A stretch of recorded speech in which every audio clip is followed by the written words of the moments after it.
अरे भाई और ये जो भारतीय जनता पार्टी की सरकार है, इस देश की बेटी पहले जंतर मंतर पे बैठी, तब उनका केयर नहीं किया, सुप्रीम कोर्ट में जाकर एफआईआर लिखवानी पड़ी, और अब जब उन्होंने खेल से मना कर दिया, अपने जूते टेबल पे रख के कहा कि मैं कुश्ती को छोड़ रही हूँ, खिलाड़ियों ने पदक वापस देने शुरू कर दिए, तब सरकार घबराई, तब जाके अपने सांसद को भी उन्होंने शायद धमकाया और इसको टेम्पररीली कुश्ती संघ को सस्पेंड किया। पूरी प्रक्रिया क्या होगी तो वक्त बताएगा, परंतु बेटी बचाओ बेटी पढ़ाओ का झूठा ढोंग करने वाली बीजेपी की सरकार अब बैकफुट पे आई। सर, ईडी का समन पहुंचा था केजरीवाल के पास, उसको किस तरह देख रहे हो? इस देश के अंदर लोकतंत्र खत्म होता जा रहा है। कोई संसद में सवाल पूछता है तो एक दिन के अंदर 3 दिन में 146 सांसदों को सस्पेंड कर दिया जाता है। किसी भी सांसद ने संसद में कोई बात बोली, उसका उत्तर सुने बिना परमानेंट उसको निष्कासित कर दिया जाता है।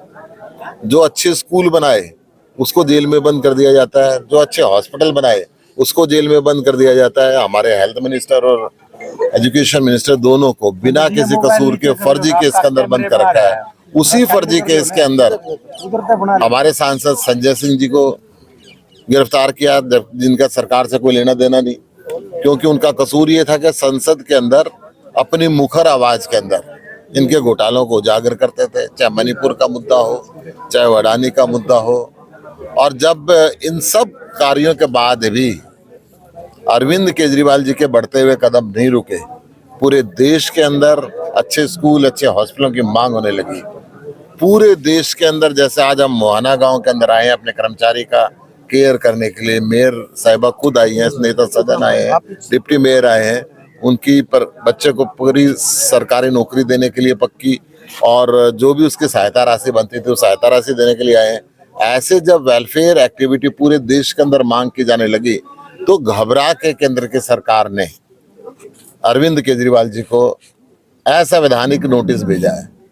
और दिल्ली की जनता ने साफ कर दिया है कि झुकने की जरूरत नहीं है, चाहे जेल से सरकार चलानी पड़े। ये विकास कार्य लगातार जारी रहेगा और जनता अब विकसित हिंदुस्तान चाहती है, शिक्षित हिंदुस्तान चाहती है, स्वस्थ हिंदुस्तान चाहती है, बारोजगार हिंदुस्तान चाहती है। जो नीतियां अरविंद केजरीवाल जी ने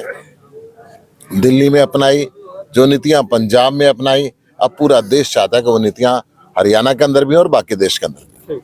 उदय भान का विवादित बयान आया है, जाट और टूटी खाट किसी काम की नहीं है, कांग्रेस प्रदेश अध्यक्ष हैं, क्या कहेंगे? देखिए, प्रदेश अध्यक्ष कांग्रेस ने क्या कहा इस पे तो मैं कोई टिप्पणी नहीं करूंगा, परंतु एक क्वेश्चन पूछने पे 140 सांसदों को सस्पेंड कर देना, मैं समझता हूँ दुनिया के इतिहास में और भारत के इतिहास में ऐसी चीजें देखने को नहीं मिलती। सरकार को